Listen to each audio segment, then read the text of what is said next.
پاکستان نے پوری دنیا میں جہاد کا ٹھیکہ لیا, جہادی پروڈیوس کر کر کے ہر جگہ بھیج رہے ہیں. کیا بنا, کیا ملا آپ کو؟ آپ کے ملک میں انویسٹمنٹ اور انفراسٹرکچر کی کمی اور بہت سی چیزیں ڈائریکٹلی اسلام سے ایسوسیٹڈ ہیں, کیونکہ اسلامی دہشت گردی نے پورے ملک کو ایک سیکیورٹی اسٹیٹ بنا دیا. وہ پیسے جو کہ عوام کی فلاح و بہبود پہ, ان کی ڈیولپمنٹ پہ لگ سکتے تھے, ہیومن ریسورس کی ڈیولپمنٹ پہ لگ سکتے تھے, وہ آپ کے سیکیورٹی میں لگ رہے ہیں. آپ کے ملک میں تقریباً 15 سال کرکٹ جیسی سپورٹ نہیں ہو سکی, اور ابھی بھی جو ہو رہی ہے وہ چند دن کی مہمان ہے, کیونکہ طالبان دوبارہ شروع ہو چکے ہیں. تو کیوں بنا ایسا؟ آپ نے لاکھوں کی تعداد میں مدرسے بنا کے افغان جہاد کے لیے ایندھن فراہم کیا, اس کی وجہ سے آج آپ کا ملک یہاں پہ بیٹھا ہوا ہے. آپ کبھی بھی اس ملک کو ٹھیک نہیں کر پائیں گے اگر یہی روش رہے گی. اگر یہی راستہ رہے گا تو پاکستان کبھی بھی ٹھیک نہیں ہو سکتا, پاکستان کبھی بھی آگے نہیں جا سکتا. پوری دنیا کے ملکوں میں ٹورزم ہوتا ہے, پاکستان میں ٹورزم کی انڈسٹری ہے ہی نہیں ہے. کوئی اکا دکا علاقے ہیں جہاں پہ تھوڑی بہت لوکل ٹورزم کی انڈسٹری ہے, باقی تو کچھ بھی نہیں ہے. اگر آپ کے پاس فورن ٹورسٹ ہی آئے, اگر پاکستان میں ہر سال 1 ملین فورن ٹورسٹ آئے, جو کہ بہت چھوٹی تعداد ہے, ایسے ایسے ملک ہیں جہاں پہ 20 ملین فورن ٹورسٹ آتے ہیں, ان کی اپنی آبادی جو ہے وہ 50 ملین نہیں ہوتی, 5 ملین نہیں ہوتی. ان ملکوں میں اتنے ٹورسٹ آتے ہیں اور وہ اتنا پیسہ کماتے ہیں, کیونکہ ایک بھی ٹورسٹ, فرض کریں اگر 1 ملین ٹورسٹ پاکستان میں آئے ایک مہینے میں یا ایک سال میں, سال کے تو بہت آ سکتے ہیں, 1 مہینے میں ملک ایسے ہیں جہاں پہ 1 ملین ٹورسٹ آتے ہیں. اگر 1 ملین ٹورسٹ پاکستان میں ایک مہینے میں آئے تو آپ کیا سوچتے ہیں کہ پاکستان کا کیا بنے گا؟ ہاں, اور جو آئے گا وہ کم از کم ایک ٹورسٹ بھی آن ایوریج 2 3 5 ہزار ڈالر تو خرچ کے ہی جاتا نا. تو آپ کو نہیں آ سکتے تھے وہ پیسے؟ آ سکتے تھے مگر آپ نے سوچا کہ ہم تو امریکہ سے ڈالر لے کے جیب میں ڈالیں گے, اور جذبہ جہاد ثواب کا ثواب اور ڈالر کے ڈالر لے رہے ہیں امریکہ سے. روریہ مقبول جان صاحب فوج کو گالیاں دے رہے ہیں, فوج نے کوئی غلط کام نہیں کیا بھائی. اسلام کے مطابق امریکہ سے ڈالر لے کے افغان جہاد میں شامل ہونا, فوج نے کچھ غلط نہیں کیا. اسلام کی روح سے بالکل ٹھیک ہے یہ. اسلام کی روح سے تو فوج کا سیاست میں انٹرفیرنس بھی اسلام کی روح سے غلط نہیں کہا جا سکتا, کیونکہ جمہوریت اسلام کی ریکوائرمنٹ نہیں ہے. فوجی ایک اپنی شورا بنا لیں, بالکل جیسے کور کمانڈرز کی کانفرنس ہوتی ہے, وہ شورا کی طرح ہی ہے, اس میں سے ایک بس وہ اپنا سپہ سالار چن لیں اور بس پورا ملک اس کا غلام ہے. اسلام تو یہی کہتا ہے. شورا کے ذریعے خلافت ڈیسائیڈ جس طرح ہوتی ہے, اس طرح کور کمانڈرز کی کانفرنس اپنی کر کے اور ایک آرمی جنرل کو آرمی چیف لگا دیں اور وہی آرمی چیف خلیفہ ملک کا, بس چل سکتا ہے یہ بالکل جیسے طالبان کر رہے ہیں اس طرف. تو آپ فوج کو یہ کہہ نہیں سکتے کہ آپ غیر اسلامی کام کر رہے ہیں, بالکل بھی کسی صورت سے نہیں کہہ سکتے. پھر آپ کا ملک وہ ہے جہاں پہ عورتیں آدھی گھروں میں بیٹھی ہیں, جو کہ آدھی ملک کی جو پاپولیشن ہے وہ ملک کی ترقی میں کوئی کردار ادا نہیں کرتی. شاید پاکستان کی عورتوں میں سے 5% بھی مشکل سے کام نہ کرتی ہوں, یا 10% بھی نہ کرتی ہوں. 5% ہی شاید بہت مشکل سے کہہ سکتا ہوں, 10% نہیں ہو سکتی جو کام کرتی ہوں. اور ان کے لیے نہ ورک پلیس سیف ہے, نہ ان کے حقوق ان کو پراپر ملتے ہیں. عورت مارچ نکال دیں سال میں ایک دن, تو اوریہ مقبول جیسے لوگوں کی جو ہے وہ پینٹ اتر جاتی ہے اور وہ رونا چیخنا چلانا شروع کر دیتے ہیں. بھائی پھر کیا ہوگا؟ اقلیتوں کو حقوق نہیں ملے, اقلیتیں اس ملک کی چھوڑ کے چلی گئی ہیں. پاکستان کی کرسچن کمیونٹی پاکستان میں ہاسپٹلز اور ایجوکیشنل انسٹیٹیوٹ چلانے میں ایک ایکسپرٹی رکھتی تھی, مگر وہ سب لوگ جو کہ 70s میں 80s میں 90s میں سکولز اور ہاسپٹلز پاکستان کے اندر چلا رہے تھے, وہ سب پاکستان چھوڑ کے بھاگ گئے ہیں, کیونکہ آپ نے بلاسفمی لا جیسا کالا قانون اور گھٹیا قانون ملک میں نافذ کر کے رکھا ہوا ہے, اور پھر اس کی وجہ اسلام ہے. ٹھیک ہے, آپ کا وہ ٹیلنٹ جو کہ ایک سیکولر ذہن رکھتا تھا, وہ ضیاء الحق کے وقت سے بعد چھوڑ کے ملک بھاگ چکا ہے. چاہے وہ ایکٹرز ہوں, چاہے وہ آرٹسٹ ہوں, چاہے وہ ایجوکیٹرز ہوں, کوئی بھی ہوں, وہ چھوڑ کے بھاگ گئے ہیں ملک. پاکستان کی کریم, جو کہ پاکستان کی سوچ جس کی اچھی تھی, جو کہ پاکستان کو آگے لے جا سکتی تھی, وہ عوام جو ہے وہ پاکستان چھوڑ کے ساری جا چکی ہے. آپ کیا سمجھتے ہیں جتنی تیزی سے آپ کا ٹیلنٹ بلیڈ ہو رہا ہے, پچھلے 50 سال سے جو ٹیلنٹ بلیڈ ہوئے جا رہا ہے, تو آپ کیا سمجھتے ہیں پھر ایسا ہی پاکستان بچنا ہے نا جیسا آج بچا؟ اور وہ کیوں ہو رہا ہے ایسا؟ کیونکہ آپ نے ہر وقت تو کوئی نہ کوئی ملک میں مسئلہ پیدا کیا ہوتا ہے. سن 2000 سے لے کے اب تک تو دہشت گردی نہیں ختم ہو رہی, شدت پسندی نہیں ختم ہو رہی. روز کوئی کسی نہ کسی کو آپ موب لنچ کر دیتے ہیں گستاخ رسول کے نام پہ. ابھی پچھلے مہینے آپ نے ایک شخص کو موب لنچ کر دیا. ٹھیک ہے، تو جب آپ یہی کرتے رہیں گے، روز روز آپ یہی کرتے رہیں گے، تو مجھے بتائیں ایک آدمی جو سیکولر ذہن رکھتا ہے، جس کو آزادی چاہیے تھوڑی بہت بات کرنے کی، جس کو یہ ڈرنا پڑا رہے کہ اگر میں نماز نہیں پڑھوں گا تو کوئی مجھے گستاخ رسول یا کافر سمجھ لے گا، جس کو یہ ڈرنا پڑے کہ اگر اس نے کوئی چھوٹی موٹی بات کسی کے پیر بابے کے خلاف، کوئی کسی کے خلاف کر دی تو اس کے اوپر کوئی گستاخ رسول نہیں لگا دے گا، اگر اس نے کسی کو نماز سے منع کر دیا تو اسے کوئی مار نہیں دے گا. تو بھائی پھر لوگ تو چھوڑ کے جاتے ہیں نا ملک، تو لوگ جا رہے ہیں ملک چھوڑ کے. یہاں تو کوئی بہت امیر ہے جس کی کروڑوں اربوں کی پراپرٹی ہیں، تو وہ تو پھر نہیں جائے گا چھوڑ کے. مگر جو بیچارہ ایک مڈل کلاس ہے، اس کو پتہ ہے کہ سچویشن بڑی مشکل ہے، تو وہ چھوڑ کے چلا جائے گا. تو پاکستان کو جو سزا مل رہی ہے وہ اسلامیت کی سزا ہے. اور یہ مقبول جان صاحب، اسلامیت کی سزا ہے، اس اوور اسلامائزیشن کی سزا ہے، اس ملک کو ایک اسلامی ملک بنانے کی سزا ہے، جہاد کے فلسفے کی سزا ہے، عورت کو کم تر سمجھنے کی سزا ہے، گستاخ رسول کی سزا، سرطن سے جدا کی سزا مل رہی ہے آپ کو.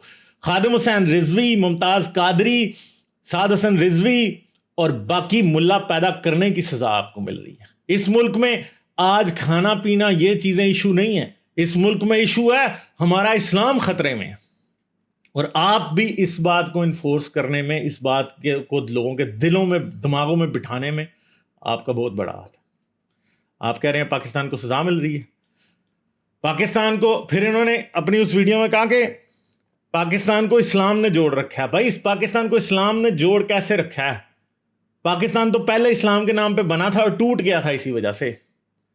پاکستان کو آپ سمجھتے ہیں کہ اسلام جوڑ سکتا ہے، مگر جوڑ سکتا نہیں. پاکستان کو جوڑ سکتی ہے جمہوریت، انسانی حقوق، اقلیتوں کے حقوق، عورتوں کے حقوق. کانسٹیٹیوشن کو سیکولرائز کریں، کنٹری کو سیکولرائز کریں، اکانومی کو لبرلائز کریں، ملا سے طاقت واپس لیں، ملا ملٹری الائنس کو توڑیں، تب جا کے اس ملک میں قانون کی بالادستی کریں اور سیکولر قانون کی بالادستی کریں، تو پاکستان تب بچے گا. اور یہ سب چیزیں آپ نے نہیں کی، اس لیے آپ کو سزا مل رہی ہے. افغان جہاد آپ نے کیا کیونکہ اسلام نے بھی آپ کو کہا تھا، صرف امریکہ نے نہیں کہا تھا کہ آپ جہاد کریں. یہ بات، یہ جھوٹ اپنی نسلوں کو پڑھانا بند کر دو کہ صرف اور صرف جہاد کے پیچھے امریکہ تھا. اسلام بھی اتنا ہی تھا پیچھے، سعودی عرب بھی تھا، مصر بھی تھا، سب تھے اس جہاد کے پیچھے. پوری دنیا سے جہادی آتے تھے، سعودی عرب پیسے دیتا تھا، اسرائیل سے رشین اسلحہ سعودی عرب کے ڈالروں سے خریدا جاتا تھا. وہابی مسجدیں اور مدرسے پورے ملک میں سعودی عرب سے ڈالر اور ریال آتے تھے جن سے بنائے جاتے تھے. سعودی عرب تھا جو کمیونزم کے خلاف پہلی صف میں کھڑا تھا امریکہ کے ساتھ، اور ہم بھی ساتھ کھڑے ہو گئے. جہاد کا جہاد، ثواب کا ثواب، ڈالر کے ڈالر، پیٹ بھرو، جو مرضی بھرو، منہ بھی بھر گئے، پیٹ بھی بھر گئے، آنکھیں نہیں بھر رہی تھی. اور پھر دوبارہ، پھر 9/11 کے بعد پھر وہی تماشا آپ نے شروع کیا، اور آج پھر وہی ہوگا. تو کیا ہے یہ جو اندر سے جو چل اٹھتی رہتی ہے نا کہ ہم نے جہاد کرنا ہے، ہم نے جی دنیا میں غزوہ ہند ہم نے کرنی ہے، ہم نے دنیا میں امام مہدی کو بلانا ہے، ہم حضرت عیسیٰ کے لشکر میں ہم نے لڑنا ہے پاکستانیوں نے. اس وجہ سے سارا کچھ یہ تباہ ہوا ہے. اور یہ خواب اوریہ مقبول جان جیسے جو سستے فلاسفر ہیں، جو سستے دانشور ہیں، انہوں نے بھی دبا کے اس ملک میں پھیلایا. تو اسی وجہ سے بات یہاں تک پہنچی ہوئی. آپ کوئی واٹر مینجمنٹ کا سسٹم نہیں بنا سکے، آپ کو ڈیم نہیں بنا سکے. پورا پاکستان، گلگت بلتستان سے لے کے سندھ تک ابھی بھی سیلاب کی تباہ کاری اس میں نظر آتی ہے. ابھی بھی سندھ میں اور ساؤتھ پنجاب میں ایسے گاؤں اور ایسے شہر ہیں جہاں پانی آیا واپس ہی نہیں جا سکا. اس کی بات کوئی نہیں کرے گا. ادھر بیکار اور گھٹیا قسم کے سیاستدان ایک اسلامی نعرہ لگا کے پورے ملک کو اپنے پیچھے لگا لیتے ہیں، اور کسی کو یہ پتہ ہی نہیں ہے کہ سیلاب کے متاثرین، فلڈ افیکٹیز جو ہیں، ان کے اوپر کیا گزر رہی ہے. وہ آج بھی خیموں میں کھلے آسمان کے نیچے یا خیموں میں سو رہے ہیں. ان کے گھر آج بھی پانی کے نیچے ڈوبے ہوئے ہیں. ان کے بچوں کی لاشیں آج بھی ملبے کے نیچے سے نہیں نکل پائی. یہ سب کچھ آج بھی پاکستان میں ایک حقیقت ہے. اور ہم لگے ہوئے ہیں، او جی یہ ہو گیا تو وہ ہو گیا، تو فوج نے یہ کرا دیا، تو فلاں سیاستدان ایسا ہے، تو فلاں سیاستدان ایسا ہے، تو یہ ہے تو وہ ہے. یہی چلے جا رہا ہے. کسی کو نہیں پتا کہ پاکستان میں اس وقت سب سے مجبور کون ہے. اس بات کا کسی کو اندازہ بھی نہیں ہے، اور نہ کوئی اس بات کو سوچنا چاہتا ہے. اور اوریہ مقبول جیسے لوگوں کو یہ یاد آ رہا ہے کہ او ہمیں اسلام کو فالو نہ کرنے کی سزا ملی ہے، ہماری مشکلات کی وجہ یہ ہے کہ ہم پورے دل سے مسلمان نہیں ہیں, ہم نمازیں نہیں پوری پڑھ رہے, ہماری عورتیں پراپر طریقے سے بند نہیں ہیں, ٹی وی کے اوپر فلاں ڈرامہ چل جاتا ہے تو بے حیائی پھیل جاتی ہے, فلاں ہومو سیکشولز کے رائٹس کی ٹرانسجینڈر بل پاس ہو جاتا ہے تو ہمارا ملک جو ہے وہ ڈوبنے پہ آ جاتا ہے. زلزلے آتے ہیں تو اس وجہ سے آتے ہیں, سیلاب آتا ہے تو لڑکیاں جینز پہنتی ہیں اسلام آباد میں. اور بھائی اسلام آباد میں سیلاب کیوں نہیں آیا, پھر سیلاب کدھر آیا؟ گلگت بلتستان, کے پی کے, پنجاب, سندھ کے ان علاقوں میں سیلاب آیا جو کہ غریب لوگ ہیں. ٹھیک ہے جی, تو یہ چیزیں ہیں. اور پاکستان کا سب سے بڑا مسئلہ عمران خان ہے جی. نیوز کس نے کیپچر کی ہے؟ سیاست نے کی ہے کیپچر. کسی کو پتہ ہی نہیں ہے پاکستان میں کیا کلیمٹی گزر گئی ہے, کس لیول پہ لوگ تباہ ہو گئے ہیں. عمران خان, اوریا مقبول جان سپورٹر آف عمران خان, یہ باتیں چل رہی ہیں. نہ وزیر اعظم کو پتہ ہے, نہ آرمی چیف کو پتہ ہے, نہ عمران خان کو پتہ ہے, نہ کسی اور سیاستدان کو پتہ ہے, کسی فوجی کو نہیں پتہ. اور جن کو پتہ بھی ہے وہ بتانا ہی نہیں چاہتے کہ اصل میں پاکستان میں کیا تباہی پھر گئی ہے. پاکستان کو توڑنے کے لیے سیلاب بھی کافی ہے, کیونکہ اس کی وجہ سے اگلے 10 سال کے لیے آپ کا جی ڈی پی افیکٹڈ ہے. آپ تو ابھی تک 2005 کے 8 اکتوبر 2005 کے زلزلے کو ریکور نہیں کر پائے. 18 سال ہو گئے ہیں اس کو, آپ اس کو نہیں ریکور کر پائے ابھی تک. ابھی بھی اس کے افیکٹیز چادروں کے گھر بنا کے مظفر آباد جیسے شہروں میں رہ رہے ہیں. کشمیر کی سخت سردی میں ابھی بھی لوگ ٹوٹے پوٹے گھروں میں رہ رہے ہیں, جن کے پاس کبھی 8 اکتوبر کے زلزلے سے پہلے اچھے گھر تھے جن میں وہ آرام سے سکون کی زندگی گزارتے تھے. وہ لوگ تو آج تک افیکٹڈ ہیں. اور 2022 میں اگر اتنا زبردست سیلاب آیا تھا تو 23 میں بھی آئے گا. اور پھر بھی ہماری حکومت کے پاس کرنے کے لیے کچھ نہیں, کوئی بھی کچھ نہیں ہے. اسلام کھائیں, مسجدیں بنائیں, چندے مسجدوں کو دیں, عیدی سینٹر کو گالیاں دیتے ہیں آپ لوگ. اگر وہ کوئی اچھا کام کرتے ہیں, کوئی این جی او کچھ کرے تو اس کو آپ گالیاں دیتے ہیں. آپ کو صرف اور صرف جہاد کرنا ہے. آپ کو نظر آتا ہے کہ اسلام آپ کے مسئلوں کا حل ہے. آپ کسی بھی شخص کو گلیوں میں گھسیٹ کے, پتھر مار مار کے, موب لنچ کر کے من سبا نبی فقتلوہ کا نعرہ لگا سکتے ہیں. اور یہ نعرہ لگانے میں اوریا مقبول جان بھی بہت آگے ہیں. ویسے آپ کچھ نہیں اور کر سکتے. پاکستان میں اگر پاکستانیوں کو یہ نظر نہیں آتا کہ اس ملک کے عوام کی خدمت اصل میں اس ملک کو بچائے گی, وہ سمجھتے ہیں اسلام کی خدمت اس ملک کو بچائے گی. اور افسوس ہے کہ اسلام کی آپ جتنی بھی خدمت کر دیں اور جتنی زیادہ کریں گے اتنا آپ کو تباہی کی طرف لے کے جائے گا. اور یہ جو اسلامی جہالت ہے یہ کوٹ کوٹ کے ہمارے پورے پاکستان میں بھری ہے. آگے آگے دیکھیے ہوتا ہے کہ آپ دیکھتے جائیں بس. اور کھائیں اسلام, اور زہر بھریں, بارود بھریں اسلام کا, اور اس کے بعد دیکھیں. پہلے طالبان ہوتے تھے, پہلے کوئی لشکر طیبہ, لشکر جھنگوی ہوتی تھی, اب ٹی ایل پی آ گیا. ٹی ایل پی نے تو پورے پاکستان کو آگ لگا دی ہوئی ہے. کیا کر سکتے ہیں آپ؟ تو افسوس ہی کر سکتے ہیں. کیا یہ ملک ابھی یہاں سے ریورس ہو سکتا ہے؟ مجھے نہیں پتا. کیا یہ تباہی جسے اب اوریا مقبول کو بھی یہ نظر ضرور آ گیا کہ یہ ملک کو کے لوگوں کو اب سزا مل رہی ہے, مگر وہ آپ کو بات غلط بتا رہا ہے کہ سزا کس بات کی مل رہی ہے. یہ یاد رکھیے, اصل میں سزا اپنے آپ کو انسان سے پہلے مسلمان سمجھنے کی مل رہی ہے, اور پھر مسلمان بن کے ہر دوسرے کو کافر, منافق, زندیق, عورت, اقلیت, وہابی, قادیانی, فرقہ واریت, ان چیزوں کی مل رہی ہے. اور یہ سب چیزیں اسلامائزیشن اور اوور اسلامائزیشن سے جڑی ہوئی ہیں.